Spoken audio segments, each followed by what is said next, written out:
Pronto, bom, né? Dando início a mais um estudo, a mais um encontro sobre Yoga Sutra. Eu sou Lili Lakshmi e tenho aí agora como objetivo nós passarmos item por item, né? Desse capítulo 2 do Yoga Sutra de Patanjali, o capítulo da prática. A gente já tem algumas aulas gravadas no YouTube, no canal, e eu quero fechar isso com vocês deixando esse conteúdo bem detalhado, assim, né? Um conteúdo muito importante, que é o Yoga Sutra de Patanjali, para quem estuda e pratica yoga.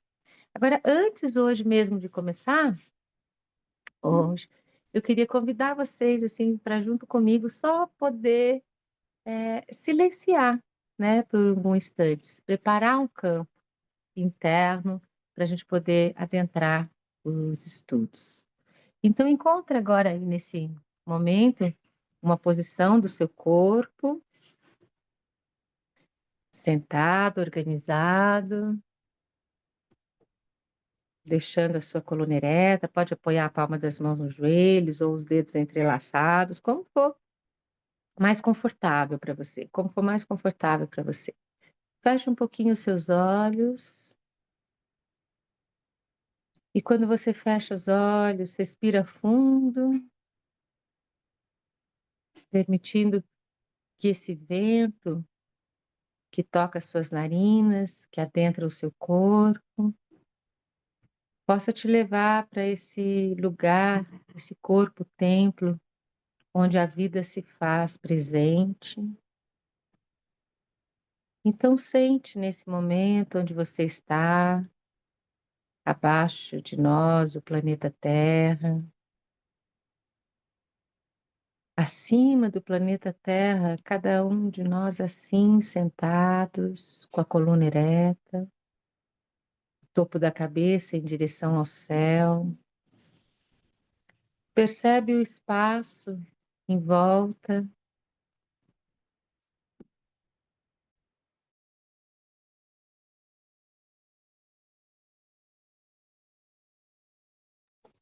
percebe o espaço à sua volta, acima de nós, todo o universo.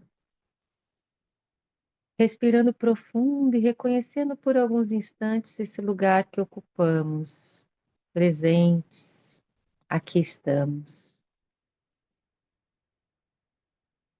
Deixando a exalação esvaziar, soltar, limpar, preparar o corpo e a mente para esse ensinamento, para esse conhecimento que chega agora. Por alguns instantes, olhando o mundo interno, lembrando de todo esse passo a passo, do lugar de testemunho, de reconhecimento, de observação. Observa por alguns instantes e prepara internamente, assim como você prepara a sala, você prepara o externo, prepara internamente para poder absorver e mergulhar nos ensinamentos sagrados que o yoga nos traz.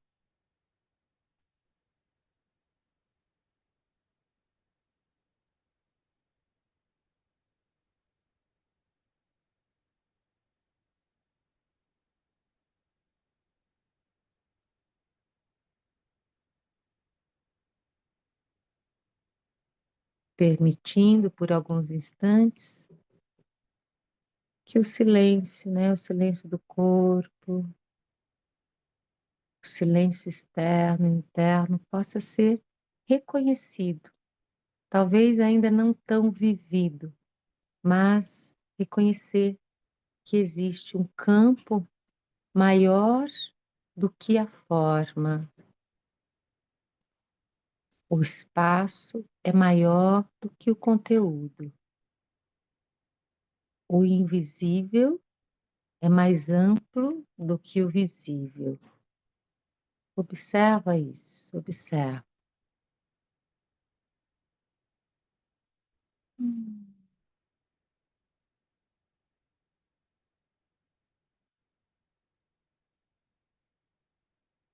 Então, respirando profundo e grande, abrindo então agora os olhos, abrindo as telinhas, quem quiser e puder, que é muito bom.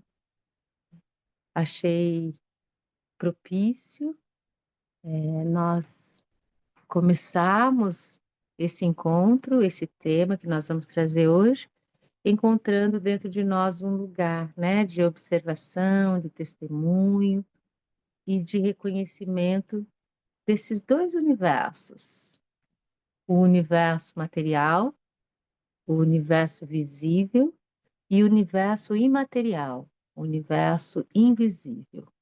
Perceber também que um não existe sem o outro, que ambos acontecem simultaneamente. Então é assim, com esse reconhecimento, com essa percepção e com esse convite a ampliar cada vez mais a percepção desse lugar interno e externo, onde tudo está em comum união, né, para que nós possamos adentrar, então, o campo da vida toda é yoga, né, como diz Sri Aurobindo. E aqui só um reconhecimento, então, do nosso passo a passo. Nós estamos falando sobre Patanjali, né? Sobre o Yoga Sutra. O Yoga Sutra é um clássico do yoga, importantíssimo para estudar, ler, reler sempre, sempre, sempre.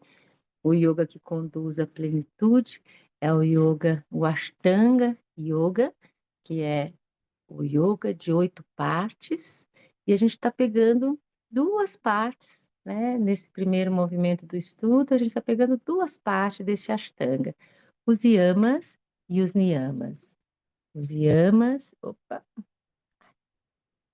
e os niyamas, que fazem parte de quem vai caminhar e de quem caminha no yoga, no estudo do yoga, o grande voto. Pensa bem, né? O grande voto, ou seja, o momento em que quem estuda o yoga, quem pratica, assume uma responsabilidade diante desse invisível, diante desse visível, de vivenciar os yamas e niyamas no seu dia a dia, em cada passo, em cada momento.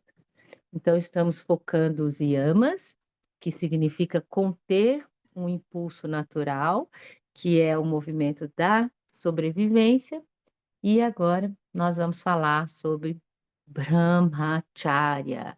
Brahmacharya. Vamos trazer um pouquinho essa definição dessa palavra, vamos trazer esse significado para trazer esse olhar atento para o que significa Brahmacharya.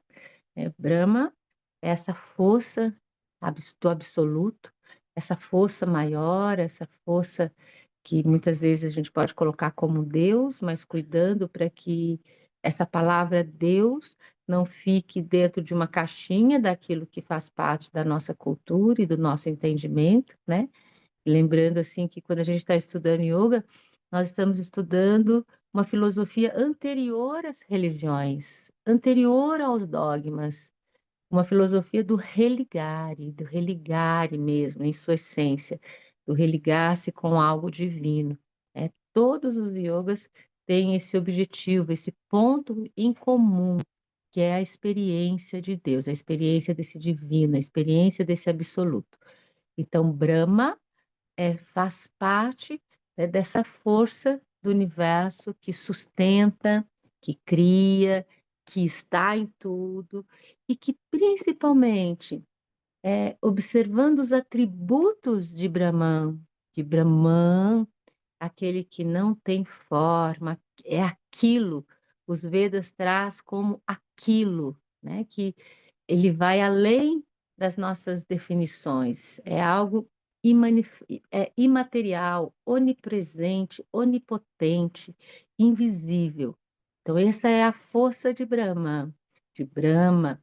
E Charya, a palavra Charya tem o significado de professor, tem o significado do modo de viver, Então, a palavra Brahmacharya traz o significado viver em Brahma, viver em comunhão com o absoluto. E aí, a gente vai olhar com mais atenção o que que essa palavra, né, que tá, esse yama, que está dentro do Yoga Sutra, nos traz como prática de vida, né? Então, o modo de viver na força do absoluto. Então, eu trouxe duas traduções, uma de Glória Rieira.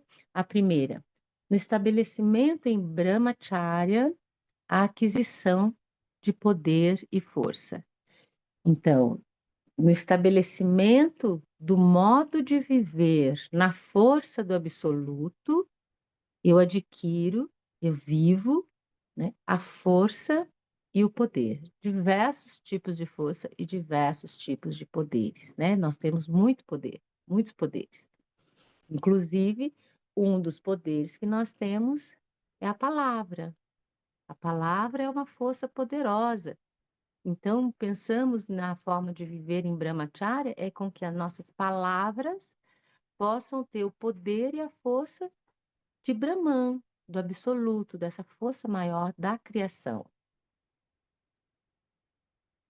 A segunda, de desicachar na sua melhor forma, ou seja, na forma, né, desse poder, dessa força maior, desse absoluto, a moderação produz o mais alto nível de vitalidade individual. A moderação do quê, né? A moderação de tudo, de tudo. A moderação de todas as nossas capacidades de se manifestar no mundo, de experimentar o mundo, então, de todas essas relações do interno com o interno, a moderação produz, ou seja, a contenção, né, que é muito interessante, porque a gente está falando de Brahmacharya, então Brahmacharya nos traz esse lugar de contenção, não de repressão, que muitas vezes acaba sendo, né, na vida de muitas pessoas, mas olhando com a capacidade de não desperdiçar, né, não desperdiçar a energia, a força e o poder que isso se manifesta em cada um de nós. Então, nós temos essas duas colocações, essas duas traduções do Yoga Sutra. Existem muitas diferentes, porém todas elas trazendo a mesma coisa, só que com traduções diferentes, né? Palavras diferentes e formas diferentes.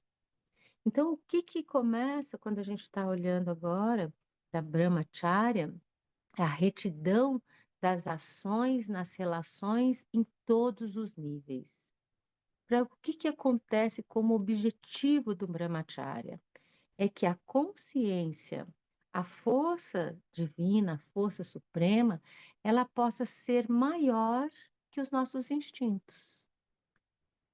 É isso praticamente é a síntese, né? O resumo daquilo que é o Brahmacharya. É que no nosso dia a dia, na nossa vida, ao invés de estarmos respondendo a todos os instantes a esse modo de sobrevivência, aos instintos, ao desejo da carne, às vontades em que chega para nós muito intensamente, o que vai gerenciar as ações, o que vai organizar as nossas ações, o nosso posicionamento no mundo, é a força de Brahman, a força da consciência, a força da lucidez, a força da clareza. Então, Brahmacharya também, né, assim, trazendo um pouquinho, trazendo um pouco da filosofia da Índia, o momento assim que a Índia antigamente com certeza era diferente, mas hoje ainda se mantém muitas coisas vivas, né?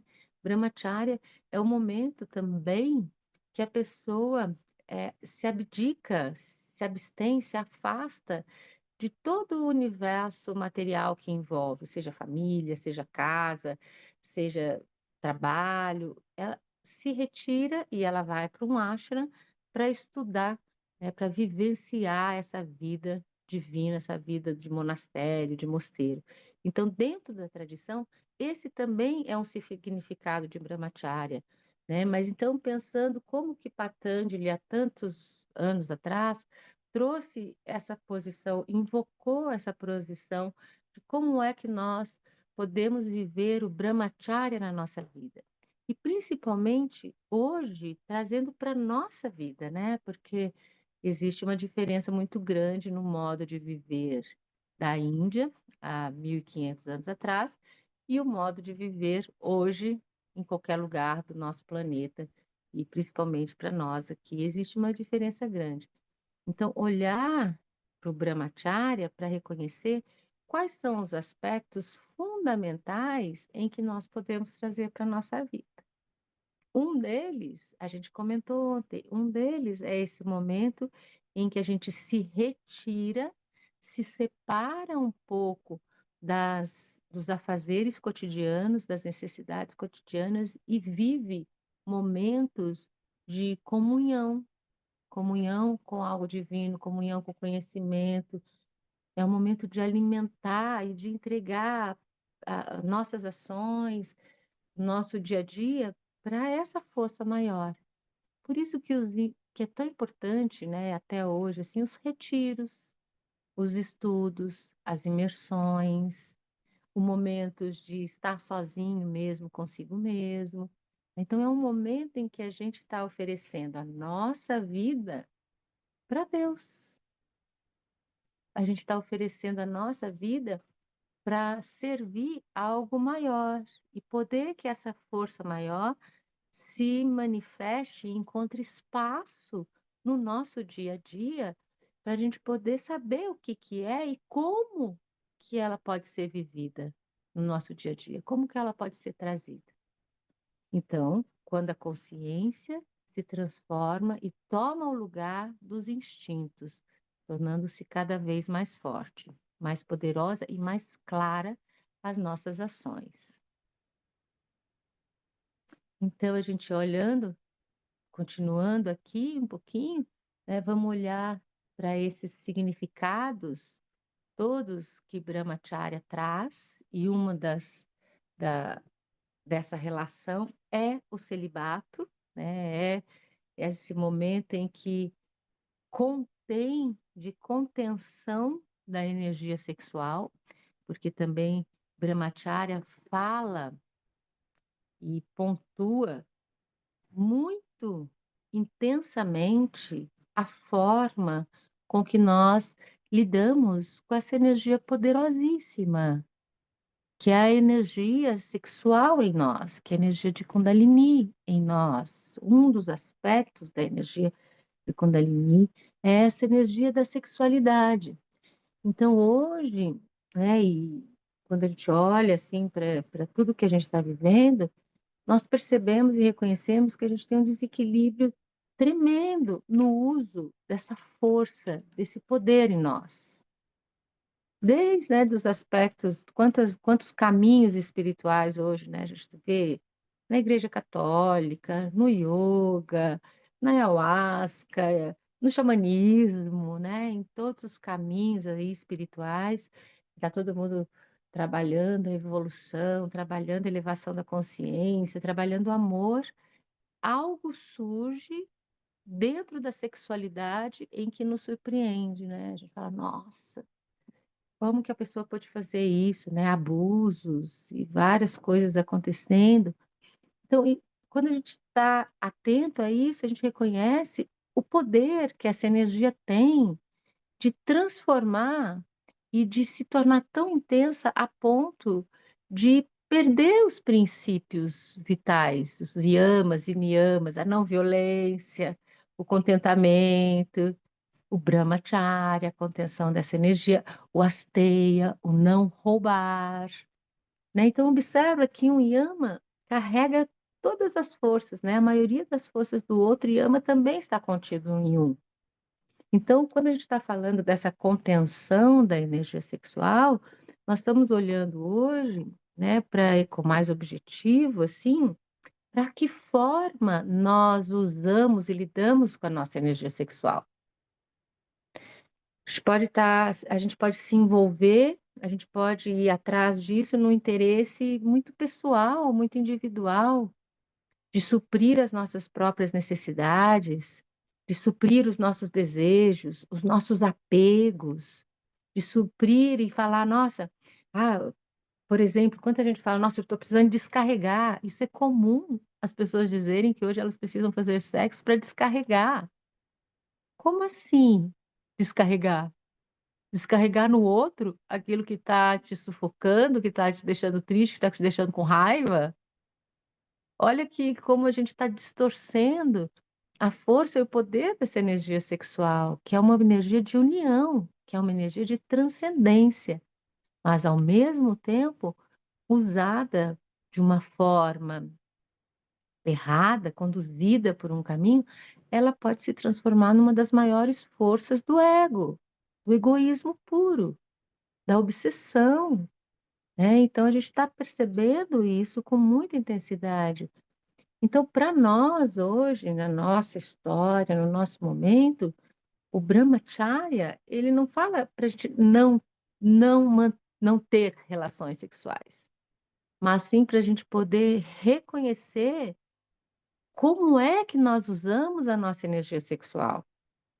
Como é, o que é que a gente está fazendo dessa fonte poderosa? Como é que a gente está distribuindo? E usar esse poder, essa força, como uma força da espiritualidade, uma força que nos traz muito reconhecimento de nós mesmos, uma força que nos traz energia vital, potência, brilho na vida. Então, o Brahmacharya tem a ver também com a condução e a direção dessa energia.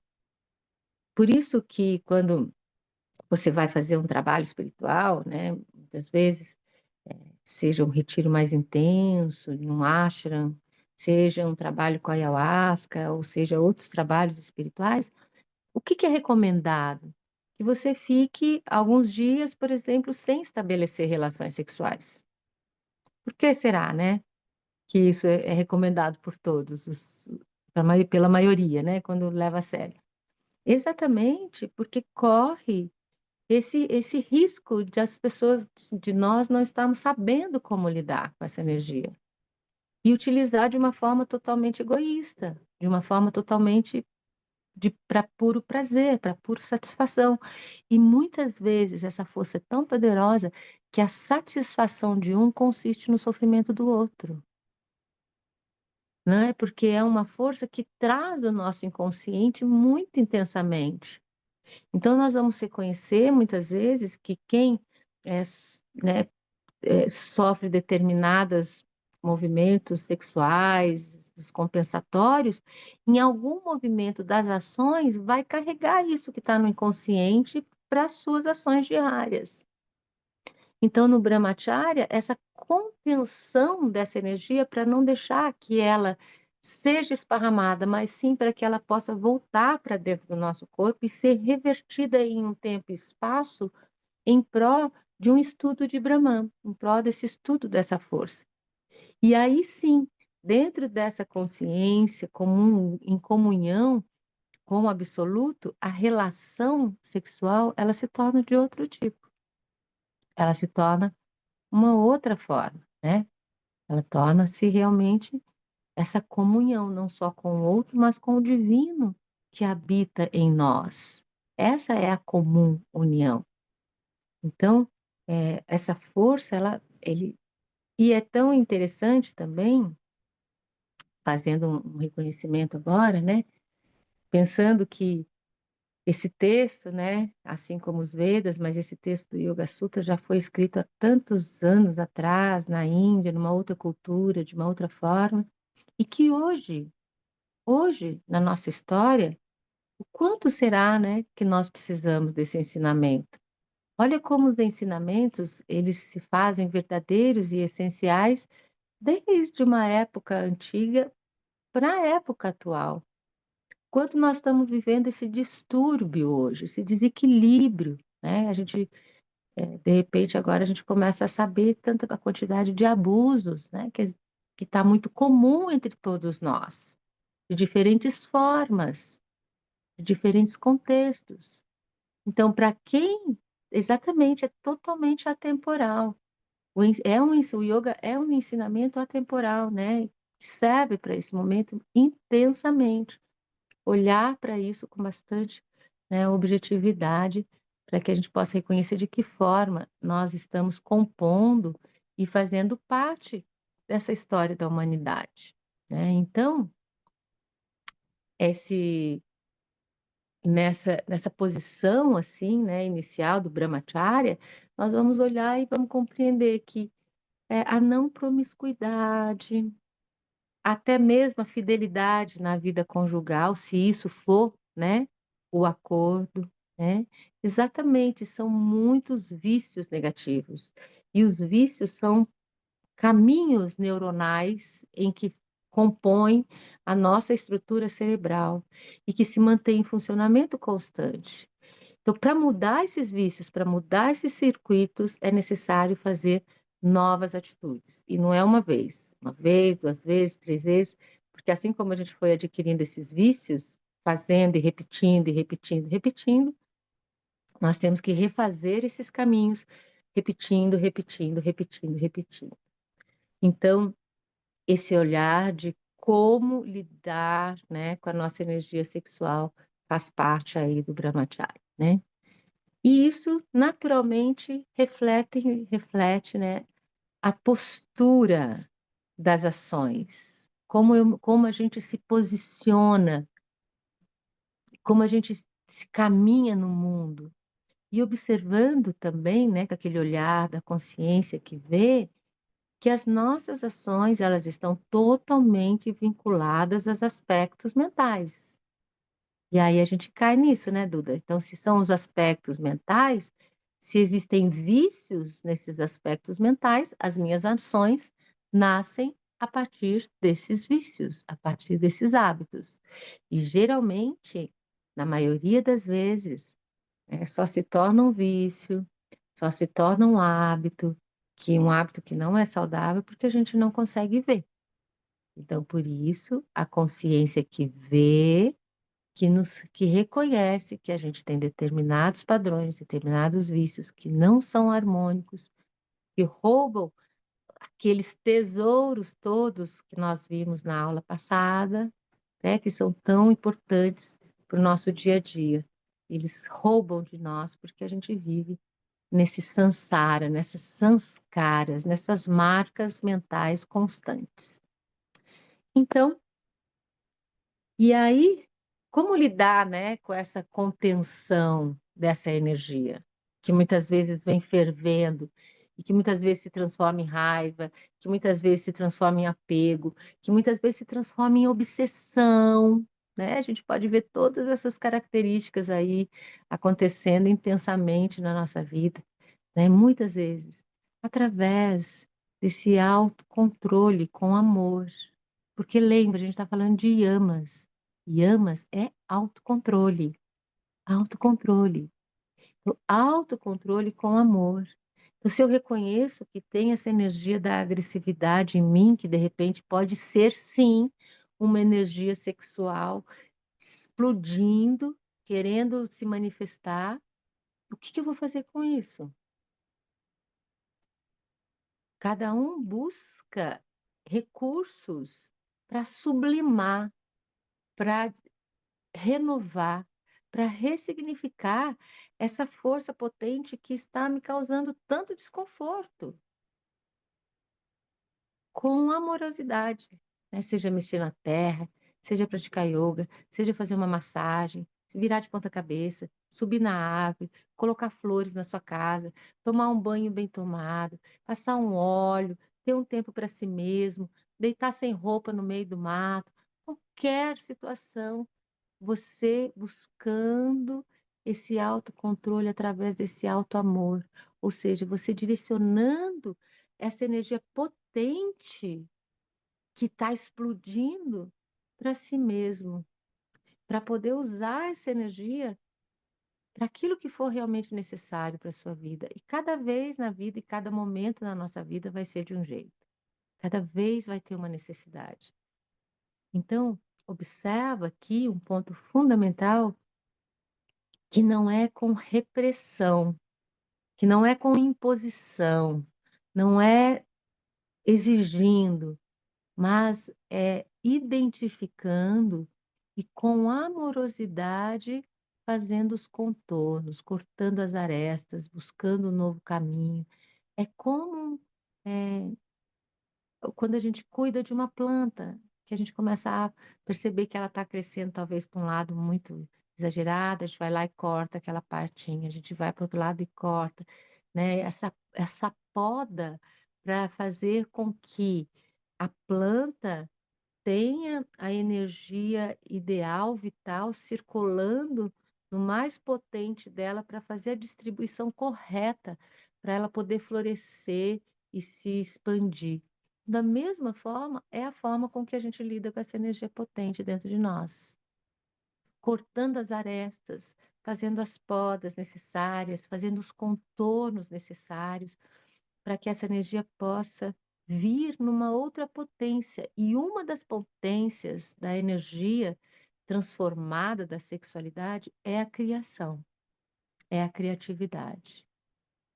Então, usar essa potência para criar algo que seja uma poesia, uma música, um texto, um trabalho, uma ideia, um espaço na sua casa. Qualquer criação é uma forma também de utilizar essa energia, não com repressão, né? Porque nós entendemos também que ao longo da nossa prática, nós percebemos que, então, quando a gente vai meditar, não adianta a gente ficar falando, né, para nós mesmos. Para pensamento, ai, meu pensamento não para, ai, esse pensamento não para, ai, que... Nossa, olha, não, não é para mim, né? E isso vai alimentando cada vez mais, né? Então, isso é... E não adianta falar, fica quieto, pensamento, para de falar, fica quieto. Ele vai se tornar mais forte, porque o falar internamente, fica quieto, já é se identificar com o próprio pensamento. Então, o que que a gente faz quando a gente está meditando?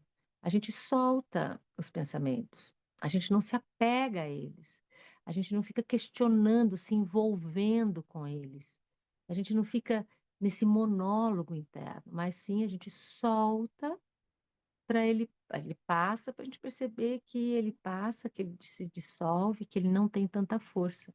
Do mesmo jeito é o trabalho com a energia sexual.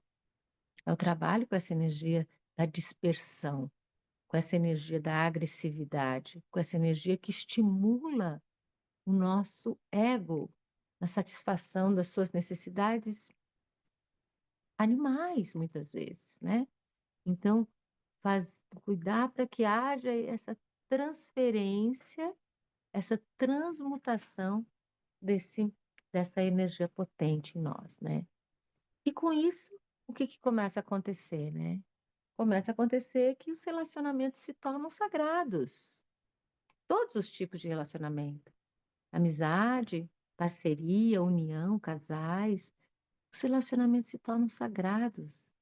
E não tanto mundanos, né? Às vezes a gente pode pensar um pouquinho nessa relação, relacionamentos mundanos, né? Que muita gente fala, que é aquele movimento, você encontra a pessoa, transou com ela hoje, beijou, pô, amanhã já não sabe mais quem que é, nem saber quem que era, e amanhã cada um para sua casa, né? E isso, por que que foi feito? Ah, porque eu precisava dar uma transada, né? Precisava dar essa escapada, né? E o que que você fez com o outro, além disso, o que que você fez consigo mesmo? Né? Então, isso não supre mais. Quando a gente está nesse caminho do yoga, nessa comunhão, e nessa busca, e nessa aspiração, e nessa aspiração que o yoga nos faz encontrar com essa essência divina, isso não nos sabe mais. Isso não sabe, não faz parte da nossa história. Mas muitas vezes é até difícil de aceitar isso, né? Olha que loucura, a gente vive numa sociedade que é difícil você aceitar. Porque se você conversar com alguém, as pessoas vão te criticar. Como assim? Você não quer mais transar? Você tá doida, né? Tô doida, né?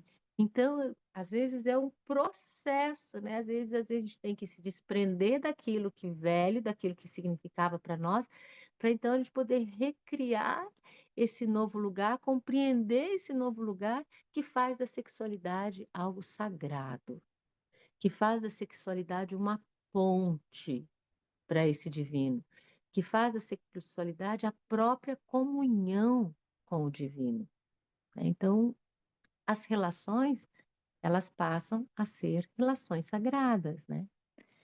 Naturalmente, existe uma grande diferença, né? Eu acho que vocês também já podem ter vivido isso, de que existe uma grande diferença no momento em que você estabelece uma relação com alguém para um nível de satisfação pessoal e momentâneo, e no momento em que você estabelece uma relação com alguém onde você assume um outro lugar interno de relação, uma relação que vê o outro, uma relação que sente o outro, uma relação em que traz um lugar mesmo de estamos juntos. Então percebe essa relação como uma é diferente da outra. E o que acontece no dia depois, né? Exatamente, o contraste é absurdo, assim, e a nossa vida é contraste, é preto e branco. A gente só sabe que o branco existe porque a gente sabe do preto. A gente só sabe que tem o vazio porque a gente sabe que tem o cheio. Então a gente só sabe que existe uma sexualidade assim porque a gente sabe que a outra sexualidade também existe, né? Então a nossa vida humana é feita nessa relação de aprendizado entre os contrastes. E aí aquela pergunta: como você se sente um dia depois dessa relação? Como você se sente um dia depois dessa diferença? Uma relação, vamos pôr assim, entre aspas, mundana, e uma relação sagrada. Observa, observa isso, né? Então, naturalmente, além, né, eu coloquei economia de energia, mas eu acho que eu vou melhorar, não é só uma economia, mas sim uma potencialização da energia. A energia se potencializa. Ela não se despende, ela não se dispersa e ela se potencializa, ela se fortalece, né? Então existe isso tudo que a gente falou, né? A transmutação da energia sexual. E aí uma coisa muito valiosa no Brahmacharya, e que eu acho que nutre tudo que a gente está falando, né? Que é essa colocação, o alinhamento do propósito. O que nós estamos falando, os yamas e niyamas, é um conhecimento que serve para todo mundo, né? Todo mundo pode ler por curiosidade, para entender o que que é, mas para que possa ser praticado, na maioria das vezes, é para quem pratica yoga, para quem vai buscar um lugar de yoga, para quem tem esse espaço e essa aspiração no caminho do yoga. E se nós estamos no caminho do yoga, é lógico que a gente tem os efeitos colaterais desse caminho maravilhoso, que é uma saúde física, uma criatividade maravilhosa, uma alegria e todos esses aspectos que são consequências do caminhar numa prática de yoga, mas o fundamento, a aspiração essencial, o ponto é a percepção de Deus, a percepção do sagrado, a percepção do maior, a nível individual e a nível transcendental. Se essa é a sua vontade real dentro do caminho do yoga, os yamas e niyamas têm que entrar na sua prática. Se essa não é a vontade real, né? Se você quer praticar yoga para ter uma saúde corporal, para ter uma mente mais harmonizada, maravilha também, né? Maravilhoso isso, seria maravilhoso se todos praticassem por isso, porque muitas vezes as pessoas chegam com essa intenção, mas o próprio caminho vai revelando que existe algo muito maior, que existe algo mais essencial, que existe algo mais profundo, mais verdadeiro, né? Então, quando a gente olha para os yamas e niyamas, e quando a gente olha agora principalmente para o Brahmacharya, para todos, na realidade, nós vamos perceber qual é o propósito. Então eu pergunto para você, qual é o propósito da sua vida? Qual é o propósito da sua espiritualidade? Você tem a espiritualidade como um suporte só para poder ficar bem de vez em quando? Maravilhoso também, maravilhoso. Cada um no seu momento, tá tudo certo. Você tem a espiritualidade para te trazer a capacidade de criar coisas incríveis e deixar maravilhoso, maravilhoso, maravilhoso, maravilhoso. Você tem a espiritualidade porque a espiritualidade te acalma, te traz serenidade, maravilhoso. E tudo de bom também, né? Então, no caminho espiritual, no caminho que é o yoga, porque o yoga é um caminho espiritual, existem muitas possibilidades e muitas coisas que vão se ajustando nesse caminhar, né? Uma delas é que vai trazendo para nós esses poderes, essas forças. E o poder de criar não é um poder tremendo, não é uma força tremenda? Criar uma poesia, criar um texto, criar um quadro, uma bijuteria, uma horta, criação de coisas, é um poder. A fala, como eu também trouxe, né? Então, cada um desses aspectos poderosos que existem na vida humana, eles vão se intensificando. Agora, olhar com atenção e objetividade para o meu caminho espiritual, para cada um no seu caminho espiritual, reconhecer, eu estou aqui, eu quero, porque eu quero viver Deus, né? E Sri Aurobindo tem uma frase maravilhosa, que está lá no caminho dele, no início do caminho, quando ele começa a vivenciar assim a espiritualidade com mais intensidade, ele fala, né? Se Deus existe, eu quero estar face a face com Ele. E assim ele foi, né? Então percebe que esse foi um impulso natural ali de Sri Aurobindo que ele trouxe questionando se Deus existe, eu quero reconhecer, né? Então, para nós aí caminhantes e dessa jornada do yoga, e eu pergunto para cada um, para que cada um possa refletir, e tudo bem se esse não for ainda a sua resposta, mas a sua resposta verdadeira, não porque ela é bonitinha e porque eu entendo yoga e assim eu tenho que fazer, eu yoga, eu pratico yoga porque eu quero comungar com essa força maior. Eu quero vivenciar, quero compreender o que que é esse absoluto, quero compreender o que que é a mãe divina, como que isso está dentro de mim, o que que é essa história de alma, que é essa, o que que é o espírito, eu quero saber isso. Eu quero mesmo com curiosidade, através das minhas práticas, experimentar isso. Se isso for real a atenção, esse é um propósito. Esse é o alinhamento do propósito. Então, o Yama Brahmacharya, ele tem que ser vivido intensamente. Intensamente. Então, por isso que ali nesse último slide eu pontuei algumas coisas sobre Brahmacharya e deixei por último esse, né, alinhamento do propósito. Porque cada um precisa saber aí, né, o momento, a motivação que você está estudando yoga, que você está vivendo. E não precisa se repreender se de repente para você fazer fotos lindas no Instagram. Eu sei que não é para nenhuma dessas pessoas que estão aqui, mas só como exemplo, né? De repente eu quero fazer yoga porque eu quero me colocar na vida e na rede. Ah, eu pratico yoga, olha como eu faço as posturas, né? Tudo bem também, porque faz parte do caminhar. Mas se realmente existe a prática, a própria prática vai te levando da superfície para esse mergulho, né? Para essa profundidade. E cada vez mais, e cada vez mais. Porque, mais uma vez, eu vivo falando, né, para vocês aí, alunos antigos, alunos que estão começando, né? A Lu é da turma agora aí de BH, né? Chegando, bonitinha. Então, nessa turma que chega, eu sempre estou pontuando e falando, a gente está estudando o mistério. O mistério é infinito.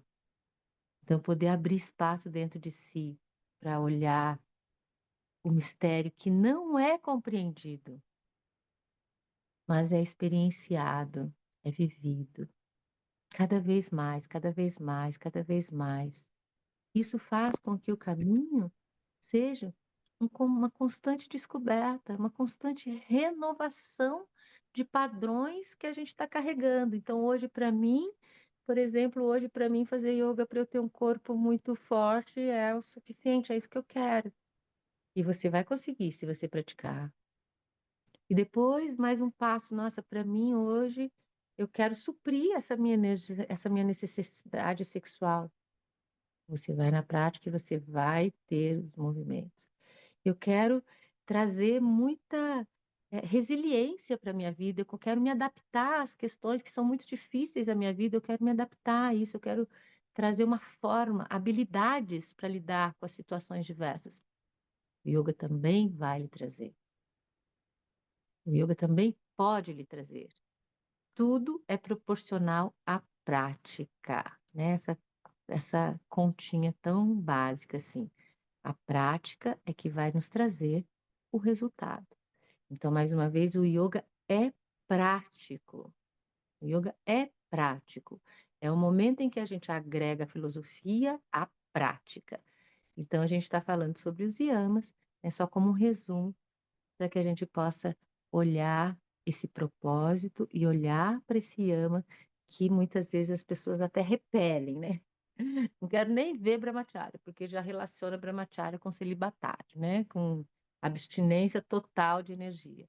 Espero que tenha ficado claro para vocês, né? Assim também trazendo para a nossa linguagem momentânea, para a nossa cultura, né? Que é fundamental que a gente faça esse reconhecimento, né? Das épocas e do local e de como isso pode operar, para que a gente possa mesmo ter mais essa ferramenta aí que nos guia no caminho do yoga. Então, eu vou caminhando para fechar, né? Dentro de tudo que a gente trouxe aqui, eu acho que fica muitos lugares para serem absorvidos e vistos e olhados com atenção na sua vida, no seu dia a dia, né? Vou voltar aqui mais um pouquinho para eu olhar assim de frente, porque eu acho muito bom quando eu estou falando assim. Então, dentro desses lugares aí que nós estamos falando, um ponto fundamental para serem vistos, para ser visto, é a ação em relação aos nossos desejos, né? Sejam eles quais forem, mas principalmente aos nossos corporais, né? Aos nossos desejos corporais. Então, observar esse lugar, se isso nos traz desequilíbrio, para que a gente possa harmonizar. Harmonizar através de práticas, através de caminhos em que ressignificam essa energia para que ela vire um poder mesmo dentro de nós, na capacidade e na habilidade de viver bem, certo? Então, esse é um pouquinho do resumo. E agora aqui, eu trouxe esse conceito, que é um conceito judaico, que acho que resume muito esse Brahmacharya, que acho que pode ficar. Tira uma foto disso, gente, escreve isso, porque eu acho que ele vale muita reflexão, né? E eu acho que esse daí ele está falando no conceito judaico, ele está falando do Brahmacharya, é uma forma de falar sobre Brahmacharya, e olha que lindo, né? Para eu ser pessoa, eu antes tenho que ter a posse de ser quem eu sou. Ou seja, eu não posso ser pessoa descontrolada, de tudo quanto é jeito, eu faço tudo, eu sou assim mesmo, síndrome, né, de Gabriela, assim, vamos parte por parte desse provérbio, né? Vamos parte por parte. Então, a primeira parte, para eu ser pessoa, né, não divino, pessoa humana, humana, ser humano. Eu, Lili, você, Sofia, você, Camila, tenho que ter a posse de ser quem eu sou.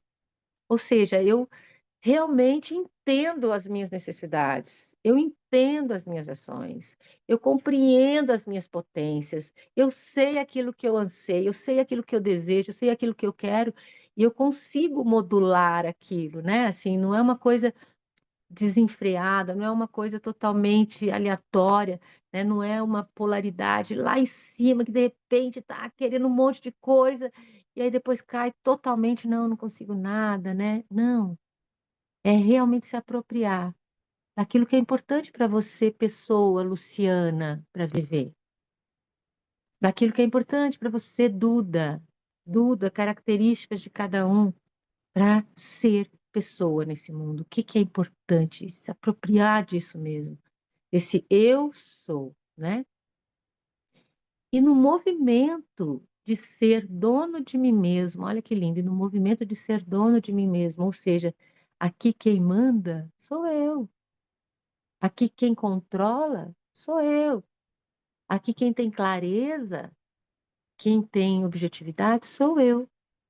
E a partir desse lugar de reconhecimento, pertencer com o outro. Olha que lindo, pessoal, pertencer com o outro. Né? Não existe uma separação, eu aqui e você aqui. Não, é nós vivenciando a vida em todas as relações, animais, casais, profissionais.